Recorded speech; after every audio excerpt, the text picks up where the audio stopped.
Hello and welcome everyone. It's no secret that I'm a fan of Akko products. As you saw in the intro, I have quite a few boards and several sets of keycaps and switches from Akko. And most of those have been purchased out of pocket because that has been a decision of mine to actually purchase those products because I stand behind them.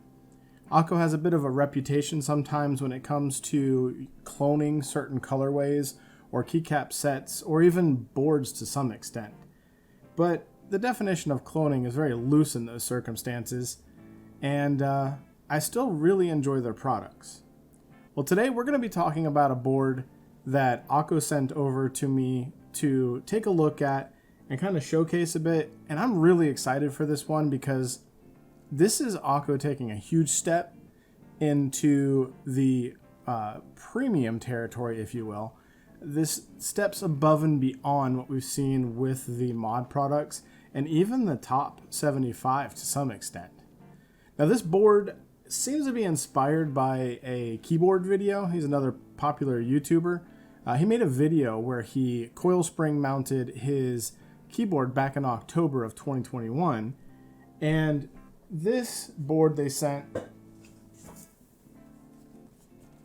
kind of carries that same mounting aspect. Now this is the Akko SPR67. This has been highly anticipated by the community for a long time. They did a China run and it was so popular that they had to delay the international run by about a month, if I recall correctly. So I just received this from Akko for the sake of taking a look at and reviewing. They sent me a couple other things that we'll talk about as well. Just understand that this will not impact my thoughts on this board, and if it sucks, it sucks. But I'm very, very excited to see what is in the package because from the photos and the renders, this looks pretty amazing. So why don't we go ahead and tear into this. This is very remnant of the top 75 box, where they've kind of shifted away from like the big clamshell. Not clamshell, but you understand what I'm saying, the big giant top that just comes out the bottom. It's still similar, but I mean it has kind of a more refined look to it, and you're going to see that this kind of reflects what to expect with the actual board. Okay, so it seems like everything is in here. It's well packaged. We've got a user manual. Inside here we've got our PCB, which we'll take a look at in a few minutes. We've got a nice foam kit, and we'll take a look and see what exactly we have to choose from there. But with this kit, you also get an FR4 plate and you get a palm plate. Both of these are pretty solid in terms of flex cuts, and again, we'll take a look at those. I haven't quite decided which one we're going to use today. But as usual, we're going to take a look and see what's inside the box first, and then we'll jump into the build. Okay, so that seems to be everything that is on top. And then we've got the actual case here. And we'll take a look at that here in a moment. I know you guys are as excited about that as I am. We got to finish peeping inside the box and see what we got. We've got switch puller and keycap puller, which they've been including with their more premium boards lately. Plain rubberized USB-C to USB-A cable. I will say that they did put some premium looking ends on this, so this is a really nice one, but it's coiled and I've kind of shifted away from that. We get a set of the Akko, it looks like they're plate mount stabilizers, so they're not PCB, they're plate mount, and normally they come with it already inserted in the plate, so I'm actually going to have to take a moment and get those lubed up so that they're ready to go in. And then we get our kit of several different coil springs and all the stuff we need to assemble this bad boy. So I'm going to leave the cable in here and we'll go ahead and start diving in to the actual stiff that we just pulled out of the box. So these are their plate mount stabilizers. And these are, I don't know if these are going to be the TPU or not. That is very interesting. So these are their plate mount, but they're not the TPU plate mount ones. So I'm very curious why the decision to include these. We're going to use them just for the sake of using them, but I would rather they have sent PCB mount ones because I'm going to be more inclined to use those. Again, keycap switch puller, I'm going to set that aside because we won't need that right now. And then we'll take a look at all the goodies we got here. Let's see. 120 gram springs, 230 gram springs. These are the little rubbers that go on the ends. And then it looks like there's actual wing gasket mounts. So we'll take a look at that.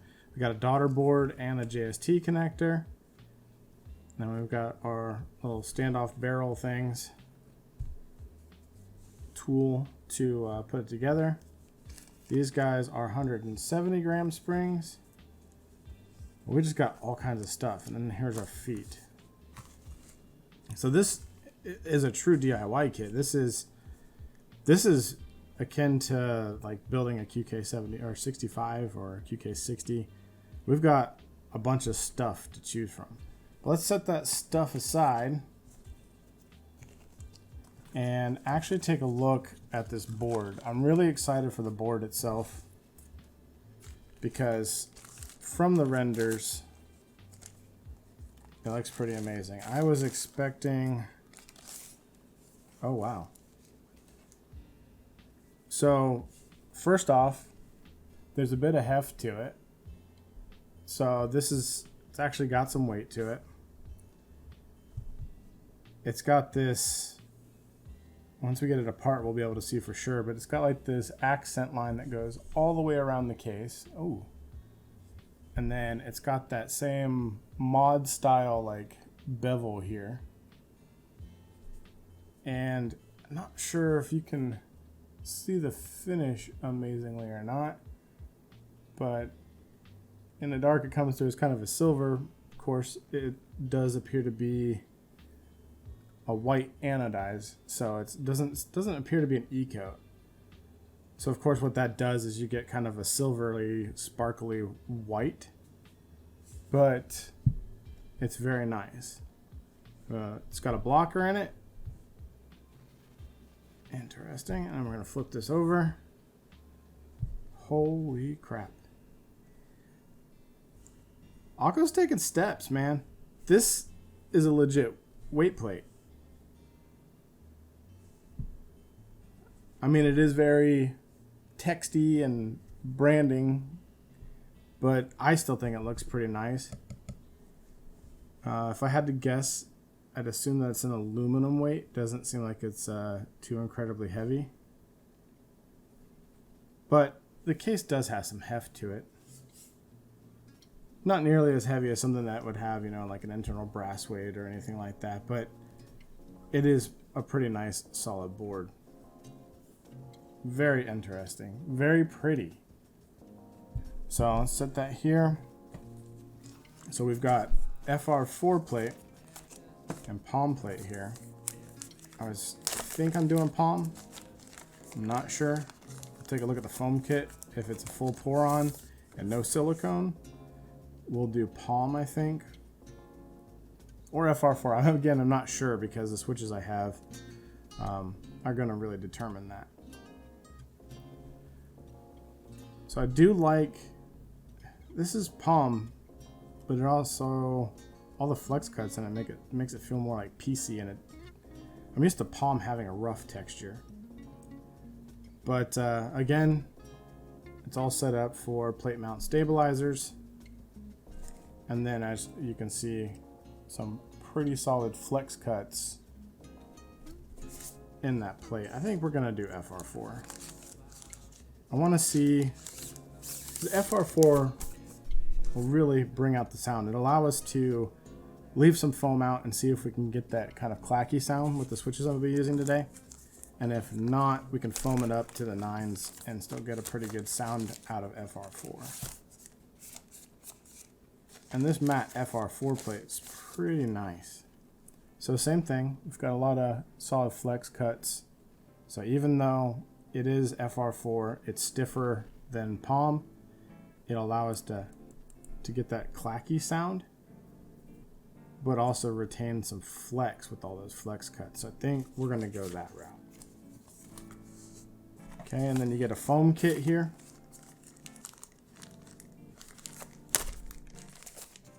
And what do we get here? Quite interesting. So we get your standard IXPE that would go on the PCB. We've got some foam to go on the back.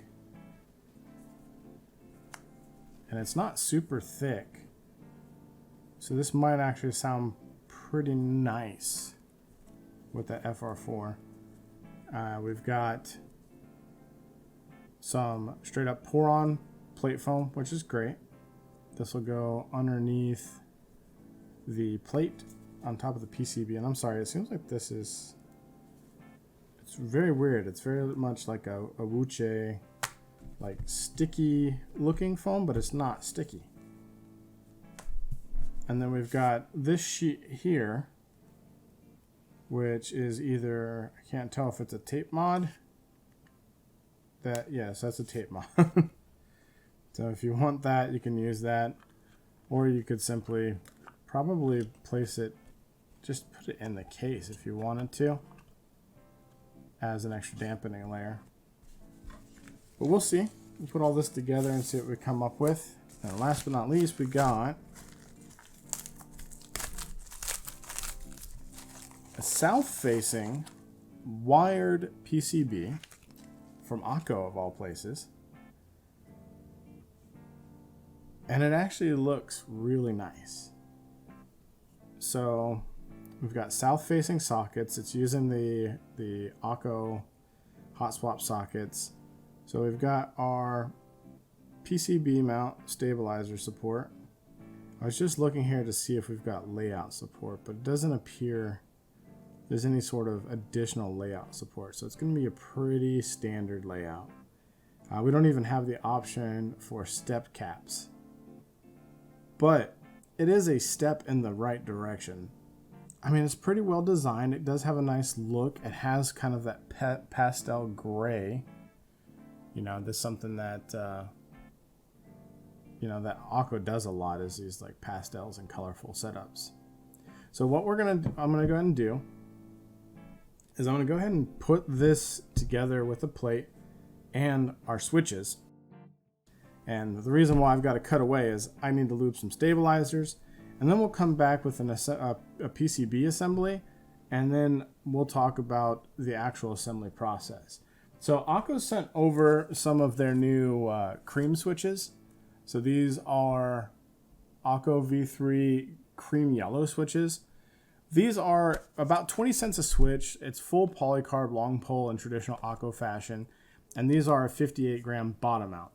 And while it would have been great to have an entire setup with Akko, I do feel like these are more of a budget-oriented switch.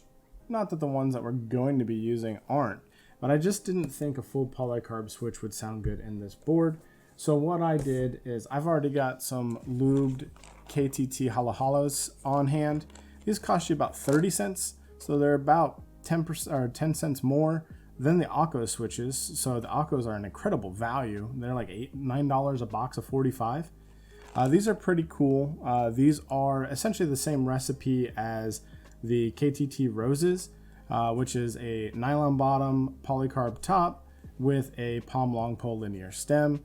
And these are a bottom out of 63.5 grams. So I've gone ahead and lubed these guys. I did, to be honest, lube them for another project, but I've got a special switch that's coming in later on to next week, and my cream soda purchase will actually be here as well. So we're going to use some cream sodas and the new switch project going forward in a couple of boards. So we're going to go ahead and use this because I think this will look really nice with this particular build with these pastel colors.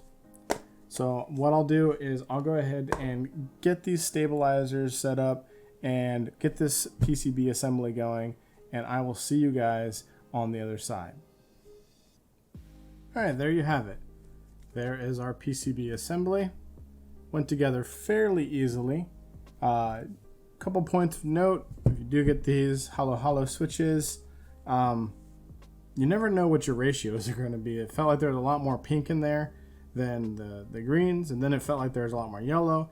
Eventually I just started shoving them in the board. It didn't matter if they were hugging pieces, but they look kind of fun. Pretty neat. No major fitment issues. I do feel like the stabs are a little loose, but like, I don't know if it's enough to make any tick or not. But if you get this kit, just get some good stabs. Whether you get the Akko stabs, those are available, the PCB mount ones. I'll put a link to those in the description. And I'm realizing I missed the switch. But overall, it was not very difficult to get together. I did have some PE foam alignment issues. But it's PE foam, so we poked holes in it anyway. We do have a good amount of flex here, but ultimately that PE foam does not have any flex cuts in it. So, and I don't know if the plate foam does either.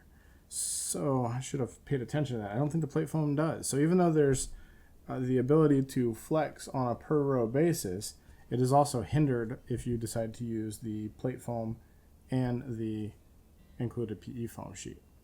But regardless, we're all together, and I hope the decision to use those switches was the correct one. So let's get this beauty apart. As per usual, going to use the standard screwdriver kit. Always have a link to this down in the description, or one similar to it, whatever is available. And these are going to be some really tiny hex screws. So I'm going to go with, it's going to be a 1. Now they do include one in the kit. One is too small, so probably 1.5. But I prefer to use a screwdriver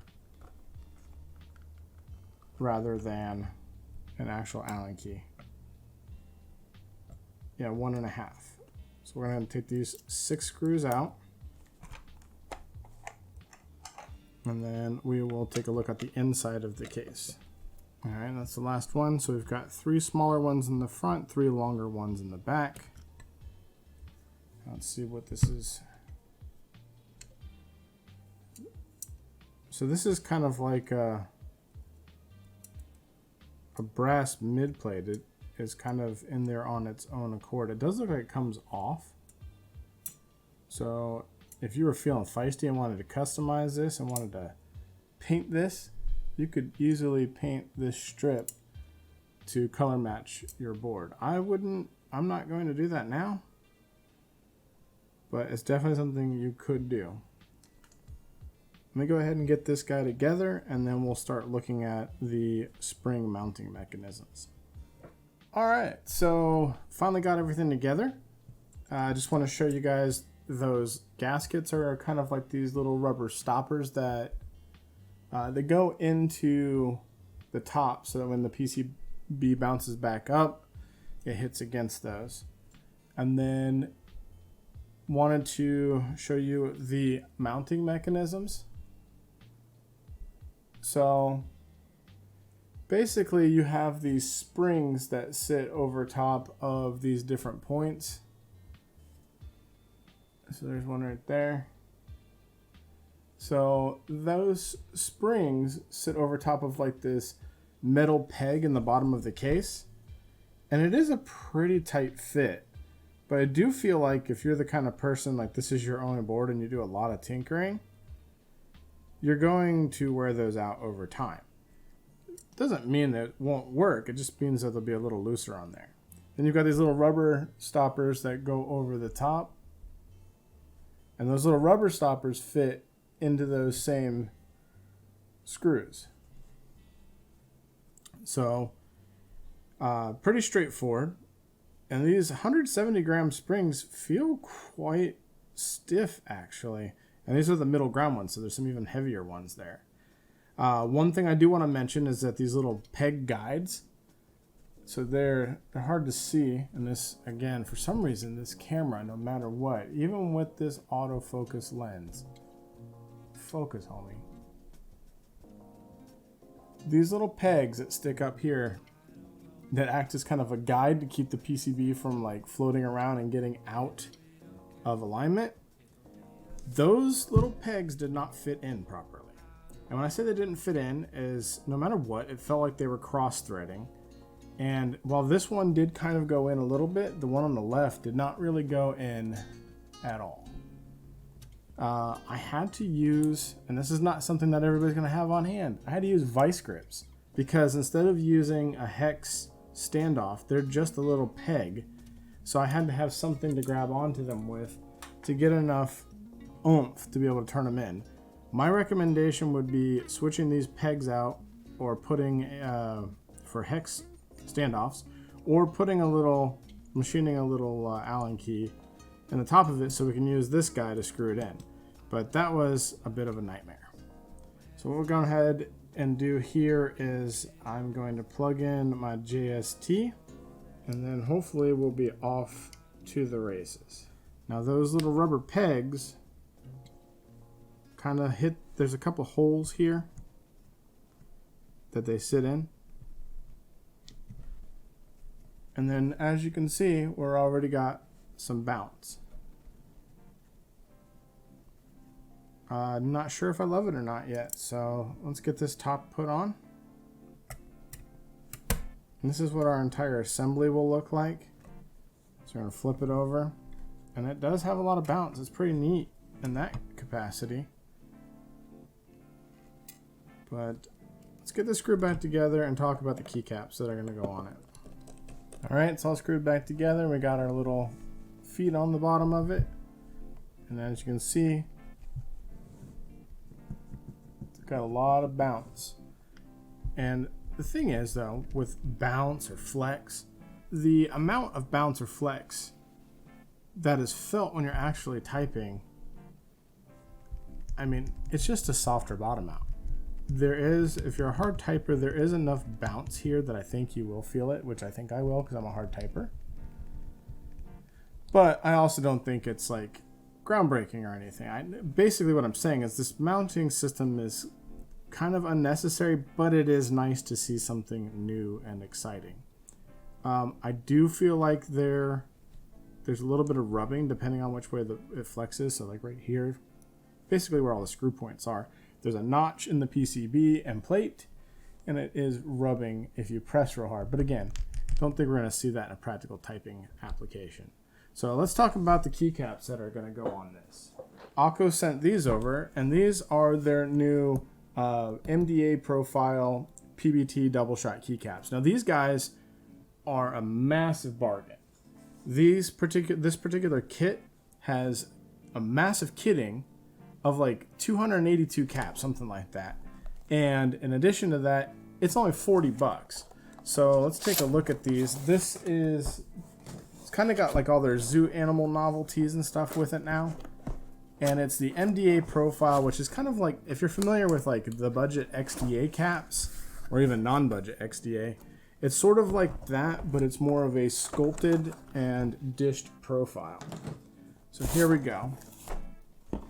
They're kind of an off-white and less of an actual white. And as you can see here, I mean, this is just the two trays. These are not only massive trays, but you get all these different colors to choose from for your accents. So these are very much done in the colorway of chalk. So do with that what you will. But again, I think it's a pretty good kitting. So I'm going to throw some stuff on here. We're going to get a little silly with it, see what I can come up with. Let me get these caps on, and then let's do a sound test.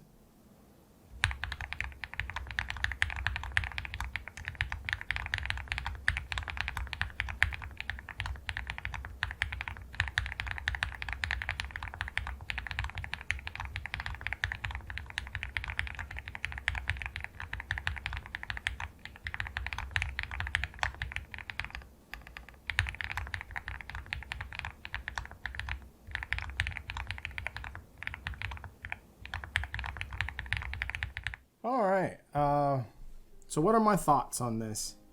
I thought the sound has sounded pretty decent. These are double shot. They might seem like they are die sub, but they are double shot PBT keycaps. They are kind of an off-white. I went with the white because I thought it would look better with the case, but because the case is ano and it is not e-white, it actually has more of a silver tone, so the off-white of these keycaps does pop a bit more. As far as the build, I thought it was a bit more frustrating than it needed to be, but it's also something that wasn't too terribly hard to do. And I think if this mounting style is something that Akko is going to continue with in some other capacity, that we will see an evolution in this. The sound with these HaluHalos and the mute foams that were provided without loading it up with foam and just having a thin layer of PCB foam in the bottom plus the normal PE plus plate foam, it has a pretty decent sound. You know, there's really not a whole lot to be said about this. I'm not thoroughly excited and overwhelmed by this, but I think this is a very novel concept. I think this is a very interesting and unique board. And would I recommend buying it? You know, if you're looking for something like this and you want something unique and you think this is interesting, I mean, you can see the flex. There's a ton of bounce and a ton of flex in this. So if that's what you're after, just understand you're not going to see all of that when you are typing, but it does give to that, it lends to that like softer typing experience, that softer bottom out. I think the layout is pretty good. The keycaps are pretty solid. Not my favorite sculpt, but it is much better than XDA. The finish isn't my favorite finish because I do prefer, if you're going to go with white, to do an e-coat, but this does still look very clean. It feels hefty. It looks beautiful on the back. It was fairly easy to assemble. Again, there are some little quirks to it that should be worked out for, you know, going forward with this. But I think overall, I'm pretty happy with the build. And again, if would I recommend this if you're looking for a 65% and an amazing sound? It's a tough call at that. This does have a unique mounting style. If you are an Akko fan or Akko is easier for you to get and you don't want to wait, this is an in-stock board for now. So in that capacity, yes. But for $200, you can also pick up the next run of the Zoom 65, the QK65. There is the Zoo 65 available for around the same price or maybe just a little bit more from Drop and Momoka. But they have more colorways to choose from. They have more plates and PCBs, wireless options available in some of those boards that I mentioned. So that is stiff competition. I commend Akko for trying something new. I have a ton of respect for that. What they did with the top 75, that is still one of my favorite daily driver boards because of the affordable price tag, as well as the build quality, the sound of it. It's a great board. Is this a winner like the top 75? I don't think so. That's not to say that it's a bad board. You know, we want these companies to try something new, to try something different. I think Akko has really hit an aesthetic here, and this does have value proposition to somebody who wants to spend $200 on a 65% bare bones and is looking for something like this, and again, in stock. So is it competitive? I think it's in that competitive market, but I also feel like Akko is known for more budget-friendly options. And with the shift in the economy in terms of the keyboard economy, we're starting to see boards, again, like the Zoom, the QK, the Iris, or JRIS, sorry.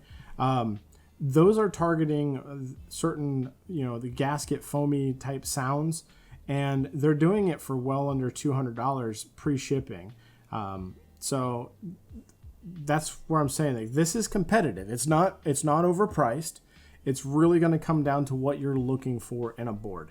This is unique. It is interesting. I am very happy to have gotten one. Would I have spent my own money on it? Probably, because I do like the bouncy, unique mounting style. Like, we haven't really seen this executed that in a way that it wasn't a mod where it was an actual board. You know, we've got leaf springs, but we don't have coil springs. And I think the execution here, initially when I was seeing the interest and the post that Akko had posted a long time ago, I was like, this is stupid. This is it's not gonna work. Like, those springs are just gonna fall over the place. But the way they executed it is on point.